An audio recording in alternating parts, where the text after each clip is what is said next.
नमस्कार good morning. आज January 30 तारिख शुक्रवार। आज दिन भरी अनेक बड़ गुरुत्वपूर्ण खबर गुड़िक आसीचे। चाषी मानक पई आसिला बड़ खबर। अन्यपटे चाषी को मिलिब 22तम किस्ती। तेबे आसंतु आज सकाळ आसीथिबा 20टी बड़ खबर उपर नजर पकाइबा। नंबर 1 लाल सिलिंडर जुग शेष। सिलिंडर कहवा मात्रे आखि आगक आसी थाए लाल रंगर सिलिंडर। भारतीय मानकर रोषेई घरे लाल रंगर सिलिंडर दीर्घ दिनर व्यवहार होई आसुथिला। एबे किंतु यह बदली जाइछे। केंद्र पेट्रोलियम मंत्री हरदीप सिंह पुरी द्वारा आनुष्ठानिक भाव में नुआ सिलिंडर लॉन्च करा जाइछे, जहाँ एचडीपी रे तैयारी सिलिंडर एवं यह भारतीय मानकर रोषेई घरे लाल सिलिंडर परिवर्ते एणिकी यह स्थान पाइब। तेबे यह सिलिंडर ओजन अधा होइथिबारु एहाकु नेबा आनिबा करिबा पई असुविधा हेबो नाही एवं यह सिलिंडर सबुठारु अधिक सुरक्षित।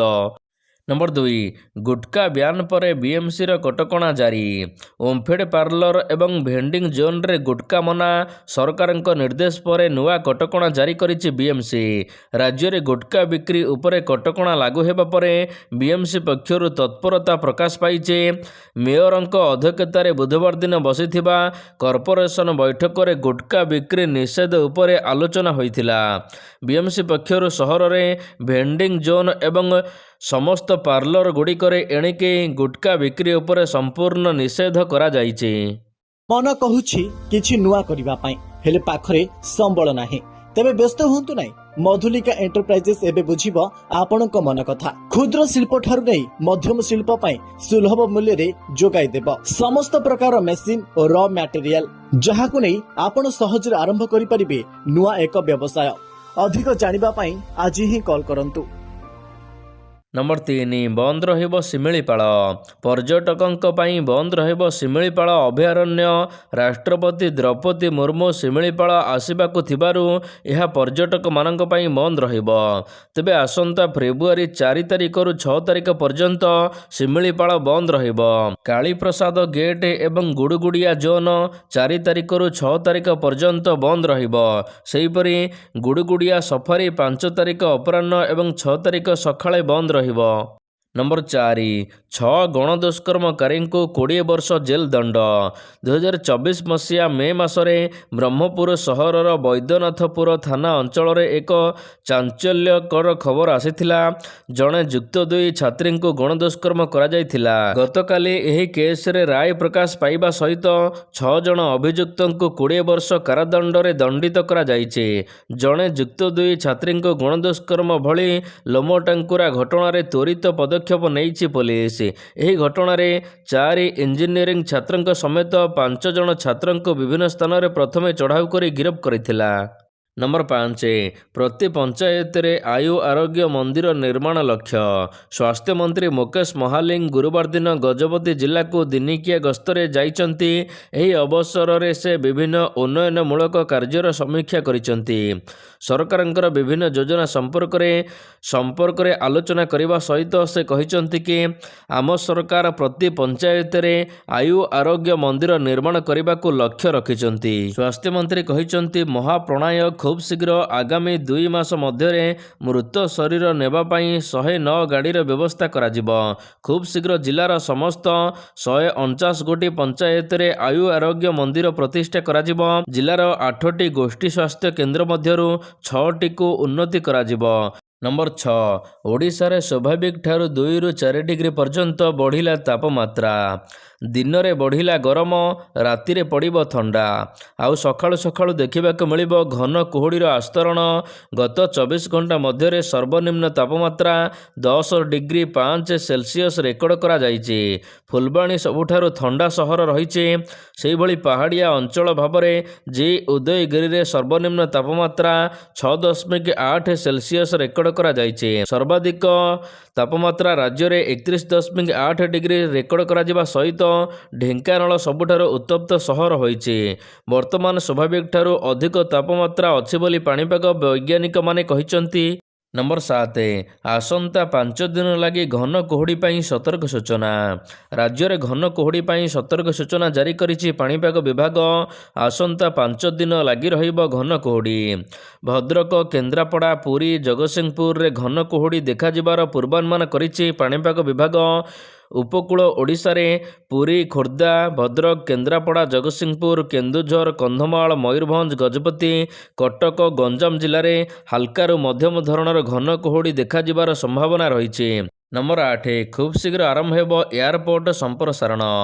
ରାଉରକେଲା ବିମାନ ବନ୍ଦର ସମ୍ପ୍ରସାରଣକୁ ନେଇ ଗତକାଲି ମୁଖ୍ୟମନ୍ତ୍ରୀଙ୍କ ବିବୃତ୍ତି ପରେ ପୁଣି ଥରେ ସ୍ମାର୍ଟ ସିଟି ବାସୀଙ୍କ ମଧ୍ୟରେ ନୂଆ ଆଶା ଦେଖାଦେଇଛି। ହେଲେ ବିମାନ ବନ୍ଦର କାମ କେବେ ପୂର୍ଣ୍ଣାଙ୍ଗ ହେବ ଏ ନେଇ ସ୍ପଷ୍ଟ ସମୟସୀମା ଧାର୍ଯ୍ୟ ହୋଇନି, ଯାହାକୁ ନେଇ ବର୍ଷ ବର୍ଷ ଧରି ଘୋଷଣା ଏବଂ ଆଶାରେ ଅଛନ୍ତି ରାଉରକେଲାବାସୀ। ଶିଳ୍ପ ସହର ରାଉରକେଲାରେ ସ୍ମାର୍ଟ ସିଟି ଭାବରେ ପୂର୍ଣ୍ଣାଙ୍ଗ ବିମାନ ସେବା ମିଳିବ। ଏ ନେଇ ପ୍ରସ୍ତୁତି ସରିଛି ବ୍ଲୁପ୍ରିଣ୍ଟ। ପୂର୍ବ ସରକାର ଏ ପ୍ରସଙ୍ଗରେ କିଛି ଅଗ୍ରଗତି କରିନଥିଲେ, ମାତ୍ର ଡବଲ ଇଞ୍ଜିନ ସରକାର ଏବେ ସ୍ମାର୍ଟ ଫୋର୍ସ ଗଠନ କରି ତତ୍କାଳ ପଦକ୍ଷେପ ନେବା ସହିତ ବିମାନ ବନ୍ଦର ସମ୍ପ୍ରସାରଣ କରିବେ। ନମ୍ବର 9 କାହ୍ନାଙ୍କୁ ମୀରାଙ୍କ ଚେତାବନୀ। ଖଣ୍ଡଗିରିରେ ଚାଲିଛି ଯାତ୍ରା ଶ୍ରୀମନ୍ଦିର, ଆଉ ଏହାରି ମଧ୍ୟରେ ଅଭିନେତା କାହ୍ନା ସ୍ୱାଇଁ ଜାନୁଆର ନାଟକକୁ ନେଇ ବିବାଦ ଦେଖିବାକୁ ମିଳିଛି। କାହ୍ନାଙ୍କର କିଛି ଡାଇଲଗକୁ କିନ୍ନର ମହାସଂଘ ବିରୋଧ କରିଛନ୍ତି। କିନ୍ନରଙ୍କ ପ୍ରତି ଅପମାନଜନକ ସଂଳାପ ପ୍ରତ୍ୟାହାର ଦାବି ହୋଇଛି। ଏହା ସହିତ ଅଭିନେତା କାହ୍ନା ସ୍ୱାଇଁ ସର୍ବସମ୍ମୁଖରେ କ୍ଷମା ମାଗନ୍ତୁ, ନହେଲେ ଖଣ୍ଡଗିରି ମଞ୍ଚରେ ଚଢ଼ାଇ ଦିଆଯିବ ନାହିଁ ବୋଲି ମୀରା ପରିଡ଼ା ଚେତାବନୀ ଦେଇଛନ୍ତି। ନମ୍ବର 10 ବଢ଼ୁଛି ଦୁର୍ଘଟଣା, ଗଡ଼ୁଛି ମୁଣ୍ଡ। ଟ୍ରାଫିକ୍ ନିୟମ ଉଲ୍ଲଂଘନ କଲେ ଜୋରିମାନା ତ କଟୁଛି, ମାତ୍ର ଅସୁରକ୍ଷିତ ରାଜପଥ ପ୍ରତି ଯେମିତି କାହାର ନଜର ନାହିଁ। କମିଶନରେଟ୍ ପୋଲିସ ଅଧୀନରେ ଥିବା 4 ଥାନା ଅଞ୍ଚଳରେ ଦୁର୍ଘଟଣାକୁ ନେଇ ଆସିଛି ଚିନ୍ତାଜନକ ତଥ୍ୟ। 3 ବର୍ଷ ଭିତରେ ମୋଟ 846ଟି ଦୁର୍ଘଟଣା ଘଟିଛି, ଆଉ ଯେଉଁଥିରେ 322 ଜଣଙ୍କର ଜୀବନ ଯାଇଛି। ଏହା ସହିତ 320 ଜଣ ଆହତ ହୋଇଛନ୍ତି, ଯାହାକୁ ନେଇ ଚିନ୍ତା ବଢ଼ିଛି। ଦ୍ରୁତ ଗତିରେ ଗାଡ଼ି ଚାଳନା, ମଦ୍ୟପାନ କରି ଗାଡ଼ି ଚାଳନା ଏବଂ ରଙ୍ଗ ରୁଟ୍ ଡ୍ରାଇଭିଂ ଯୋଗୁଁ ଦୁର୍ଘଟଣା ବଢ଼ି ଚାଲିଛି। ଏପରିକି ଓଭରଲୋଡିଂ ଏବଂ ବିନା ହେଲମେଟରେ ଗାଡ଼ି ଚଲାଇବା ଯୋଗୁଁ ଦୁର୍ଘଟଣାରେ ମୃତ୍ୟୁ ସଂଖ୍ୟା ବଢ଼ି ଚାଲିଛି। ଏ ନେଇ ସଚେତନ କରାଯିବ ବୋଲି ଆରଟିଓ କହିଛନ୍ତି। ନମ୍ବର 11 ସରପଞ୍ଚ ପଦ ରଦ୍ଦ କଲେ ହାଇକୋର୍ଟ।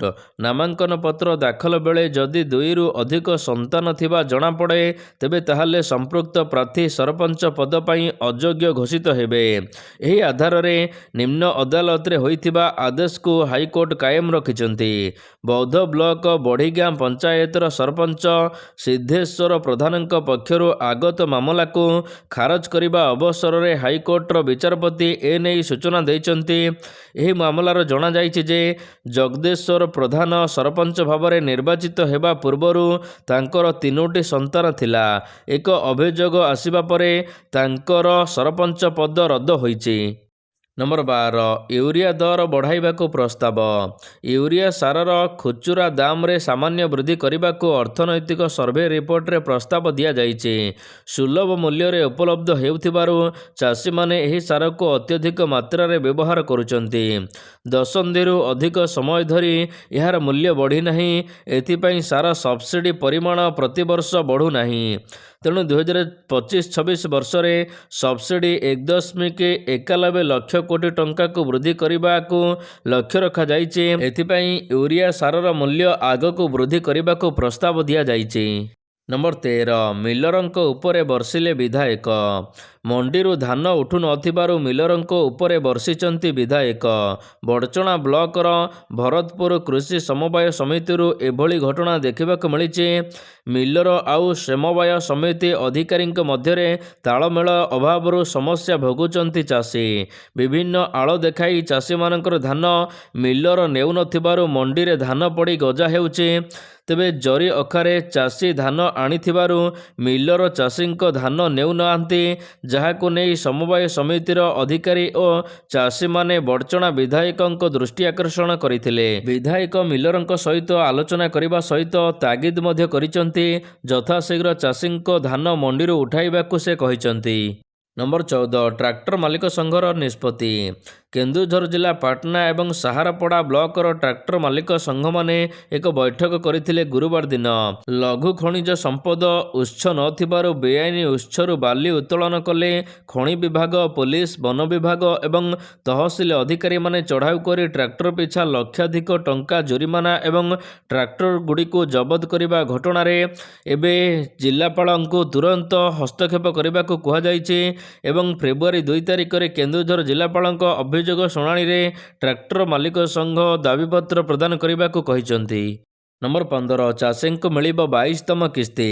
ଯଦି ଆପଣ ପ୍ରଧାନମନ୍ତ୍ରୀ କିଷାନ ସମ୍ମାନ ନିଧି ଯୋଜନା ବା ପିଏମ୍ କିଷାନ ଯୋଜନାର ସଦସ୍ୟ ଅଟନ୍ତି ତେବେ ଜାଣନ୍ତୁ ଖୁବ୍ ଶୀଘ୍ର ଆକାଉଣ୍ଟକୁ ଆସିବାକୁ ଯାଉଛି 22ତମ କିସ୍ତି। ଗତ ନଭେମ୍ବର ମାସରେ 21ତମ କିସ୍ତି ଚାଷୀମାନେ ପାଇଥିଲେ, ତେଣୁ ପରବର୍ତ୍ତୀ କିସ୍ତି ଫେବୃଆରୀରେ ଆସିବାର ସମ୍ଭାବନା ଅଛି। ହେଲେ ସରକାର ଏପର୍ଯ୍ୟନ୍ତ କୌଣସି ସରକାରୀ ତାରିଖ ଧାର୍ଯ୍ୟ କରିନାହାନ୍ତି, କିନ୍ତୁ ଫେବୃଆରୀ ମାସରେ 22ତମ କିସ୍ତି ଚାଷୀମାନଙ୍କ ଆକାଉଣ୍ଟକୁ ଆସିବ ବୋଲି ସୂଚନା ରହିଛି। ନମ୍ବର 16 ୟୁଜିସିର ନୂଆ ନିୟମକୁ ସ୍ଥଗିତ ରଖିଲେ ସୁପ୍ରିମକୋର୍ଟ। ସୁପ୍ରିମକୋର୍ଟ ଗୁରୁବାର ଦିନ ବିଶ୍ୱବିଦ୍ୟାଳୟ ଅନୁଦାନ ଆୟୋଗ ୟୁଜିସିର ଜାଗିଗତ ବୈଷମ୍ୟ ପରିଭାଷା ସମ୍ପର୍କିତ ନୂଆ ନିୟମକୁ ସ୍ଥଗିତ ରଖିଛନ୍ତି। ସର୍ବୋଚ୍ଚ ନ୍ୟାୟାଳୟ ୟୁଜିସିର ନୂଆ ନିୟମକୁ ଚ୍ୟାଲେଞ୍ଜ କରି ଦାୟର ହୋଇଥିବା ଜନସ୍ୱାର୍ଥ ମାମଲାର ଶୁଣାଣି କରି କେନ୍ଦ୍ର ସରକାର ଓ ୟୁଜିସିକୁ ନୋଟିସ୍ ଜାରି କରିଛନ୍ତି। ମାମଲାର ପରବର୍ତ୍ତୀ ଶୁଣାଣି ଆସନ୍ତା ମାର୍ଚ୍ଚ 19 ତାରିଖକୁ ଧାର୍ଯ୍ୟ କରାଯାଇଛି। ତେବେ କେନ୍ଦ୍ର ସରକାର ଏନେଇ ତଥ୍ୟ ପ୍ରଦାନ କରିବେ। ନମ୍ବର 17 ବଜେଟ୍ 2026 ଚାଷୀଙ୍କ ଖାତାକୁ ଆସିବ 5 ଲକ୍ଷ ଟଙ୍କା। କେନ୍ଦ୍ରୀୟ ଅର୍ଥମନ୍ତ୍ରୀ ନିର୍ମଳା ସୀତାରମଣ 1 ଫେବୃଆରୀରେ ଉପସ୍ଥାପନ କରିବାକୁ ଯାଉଛନ୍ତି ବଜେଟ୍ 2026। କୃଷକଙ୍କ ପାଇଁ ଏଥିରେ ବଡ଼ ଘୋଷଣା ହୋଇପାରେ। ସରକାର କିଷାନ କ୍ରେଡିଟ୍ କାର୍ଡ଼ ବା କେସିସି ଧାରକଙ୍କ ପାଇଁ ସର୍ଟ ଟର୍ମ ଋଣ 3 ଲକ୍ଷରୁ 5 ଲକ୍ଷ ଟଙ୍କାକୁ ବୃଦ୍ଧି କରିବାକୁ ଯୋଜନା କରୁଛନ୍ତି। ଏହାର ଲାଭ ଦେଶର ପ୍ରାୟ 7.75 କୋଟି କୃଷକମାନେ ପାଇବେ। ଏହି ବ୍ୟବସ୍ଥା ଆଗାମୀ ଆର୍ଥିକ ବର୍ଷରୁ ଲାଗୁ ହେବାର ସମ୍ଭାବନା ରହିଛି। ନମ୍ବର 18 ହାଇଜମ୍ପ ମାରିଲା ସୁନା। ହାଇଜମ୍ପ ମାରିଛି ସୁନା, ଆହୁରି ବଢ଼ିଲା ହଳଦିଆ ସୁନାର ଚମକ। ଏକାଥରକେ 11,770 ଟଙ୍କା ବଢ଼ିଲା 24 କ୍ୟାରେଟ୍ ସୁନା ଦର। 24 କ୍ୟାରେଟ୍ ସୁନା ଦର 1,78,850 ଟଙ୍କା ବୃଦ୍ଧି ହୋଇଛି। ସେହିପରି 22 କ୍ୟାରେଟ୍ ସୁନା ଦର 10,800 ଟଙ୍କା ବଢ଼ିଛି, ଯାହାଫଳରେ 22 କ୍ୟାରେଟ୍ ସୁନା ଦର 1,63,950 ଟଙ୍କାରେ ପହଞ୍ଚିଛି। ସୁନା ଦର ଆଗକୁ ଆହୁରି ବଢ଼ିବ। ଅନ୍ୟପଟେ ପ୍ରଥମ ଥର ପାଇଁ ରୂପା ଦର କିଲୋଗ୍ରାମ ପିଛା 4 ଲକ୍ଷ ପାର କରିଛି। ସେହିପରି 10 ଗ୍ରାମ 24 କ୍ୟାରେଟ୍ ସୁନା ଦର 1,80,000 ପାଖାପାଖି ପହଞ୍ଚି ଯାଇଛି। ନମ୍ବର 19 ଅଜିତ ପାୱାରଙ୍କ ବିମାନ ଦୁର୍ଘଟଣା ତଦନ୍ତ କରିବ 3 ଜଣିଆ ଟିମ୍।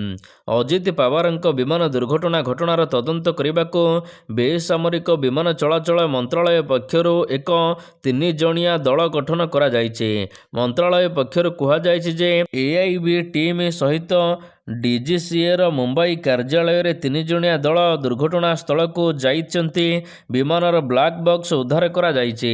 ଏବେ ତଦନ୍ତ ଆରମ୍ଭ କରାଯିବ। କିଭଳି ଏବଂ କେଉଁ କାରଣ ପାଇଁ ଦୁର୍ଘଟଣାର କାରଣ କ'ଣ ରହିଛି ତଦନ୍ତ ହେବ। ନମ୍ବର 20 ସଚିବାଳୟକୁ ଉଡ଼ାଇ ଦେବାକୁ ଧମକ। ପଞ୍ଜାବ ହରିୟାଣା ସଚିବାଳୟକୁ ଉଡ଼ାଇ ଦେବାକୁ ଧମକ ମିଳିଛି। ଏହି ବୋମା ଧମକ ପରେ ଥରି ଉଠିଛି ଚଣ୍ଡିଗଡ଼। ସୂଚନା ପାଇବା ପରେ ପୁଲିସ, ଅଗ୍ନିଶମ ବାହିନୀ ଏବଂ ବମ୍ ସ୍କ୍ୱାଡ୍ ଘଟଣାସ୍ଥଳରେ ପହଞ୍ଚି ସଚିବାଳୟ ପରିସର ଯାଞ୍ଚ କରିଥିଲେ। ଗତ ଗୋଟିଏ ଦିନ ପୂର୍ବରୁ ଚଣ୍ଡିଗଡ଼ରେ ଅନେକ ସ୍କୁଲରେ ବୋମା ଧମକ ମିଳିଥିଲା, ଯାହାକୁ ନେଇ ସୁରକ୍ଷା ଏଜେନ୍ସିଗୁଡ଼ିକ ପୂର୍ବରୁ ସତର୍କ ସୂଚନା ଜାରି କରିଥିଲେ। ନମ୍ବର 21 ଇସ୍ରାଏଲ ଯିବେ ପ୍ରଧାନମନ୍ତ୍ରୀ ମୋଦି। ପ୍ରଧାନମନ୍ତ୍ରୀ ନରେନ୍ଦ୍ର ମୋଦି ଆସନ୍ତା ମାସରେ ଇସ୍ରାଏଲ ଗସ୍ତରେ ଯାଇପାରନ୍ତି ବୋଲି କୁହାଯାଉଛି। ତେବେ ସେ କାହିଁକି ଇସ୍ରାଏଲ ଗସ୍ତରେ ଯିବେ, ସେଠାରେ କ'ଣ ଆଲୋଚନା କରାଯିବ, ଏନେଇ ଚର୍ଚ୍ଚା ଜୋର ଧରିଛି।